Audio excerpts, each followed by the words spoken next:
Allora, cederei la parola alla curatrice della mostra, dottoressa Virginia Baradelli. Ecco, direi che il sindaco mi ha tolto parecchie parole di bocca, nel senso che non solo condivido quello che lui ha detto, ma direi di più, il bello sarebbe andare a cercare quanti hanno preso da Carena, se proprio vogliamo fare andare a vedere gli scambi e le eventuali influenze. Lui è veramente un pittore del tutto singolare, mai allineato, molto indipendente, sia quando ricerca, sperimenta, sia quando guarda. E credo che questa sia veramente la forza di un grande pittore: guardare, assimilare, quasi certe volte sembra che ci sia un transfert tra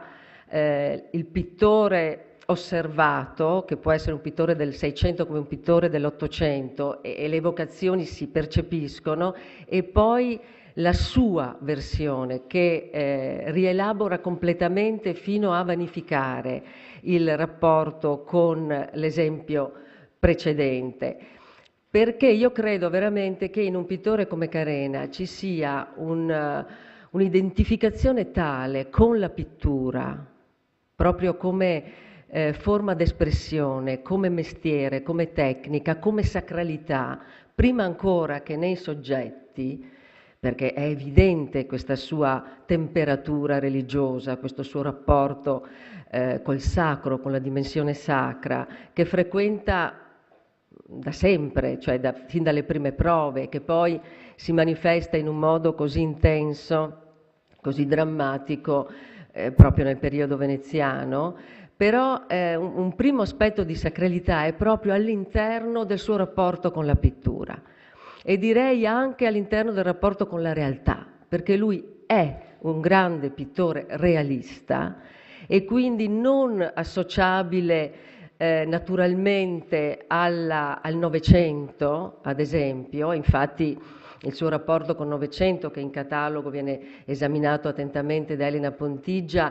partecipa a delle mostre di Novecento, ma non lo si può dire un novecentista. Gli altri guardavano al Quattrocento, guardavano i primitivi. Il rapporto al museo era molto accademico, anche se poi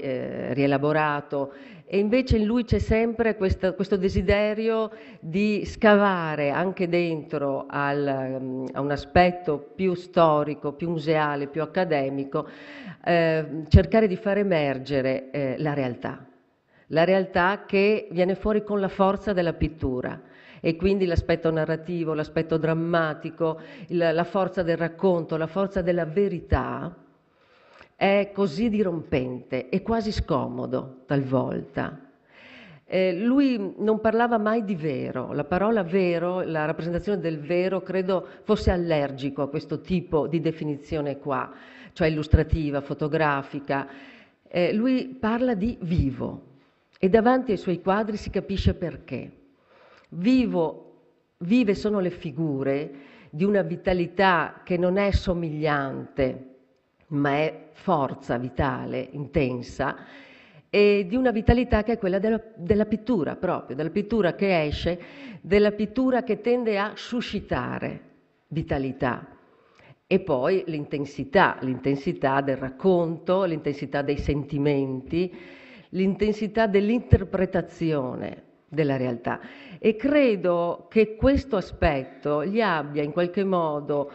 giocato contro il fatto di avere questa potenza realistica nella sua volontà di rappresentazione,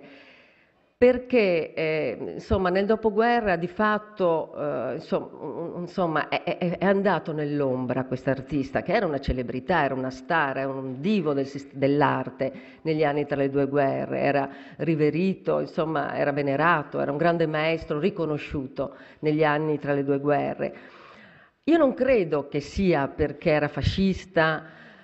perché era accademico d'Italia, perché voglio dire, Sironi era ben più esposto di lui, è stato un combattente di teoria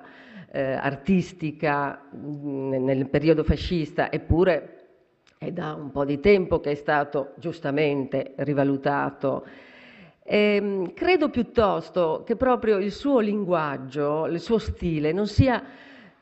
facilmente inquadrabile, facilmente inseribile in una storia dell'arte che ha sempre bisogno di etichette, ha sempre bisogno di filoni di riferimento e di inserimento. E quegli artisti che avrebbero potuto guardare a lui e riprenderlo nel dopoguerra, cioè i neorealisti, Guttuso, Vispignani, Migneco, insomma li conosciamo, erano impegnati a eliminare il passato fascista, erano artisti di sinistra molto impegnati che in quel momento combattevano, si fa per dire, comunque contro l'astrattismo.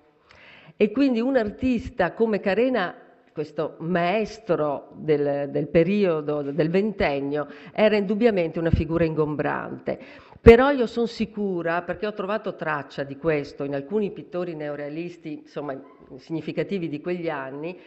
della stima, dell'apprezzamento, dell'ammirazione che avevano per Carena. E lo si capisce guardando i suoi quadri, soprattutto quelli dal 30 in poi, questa dirompente espressività realista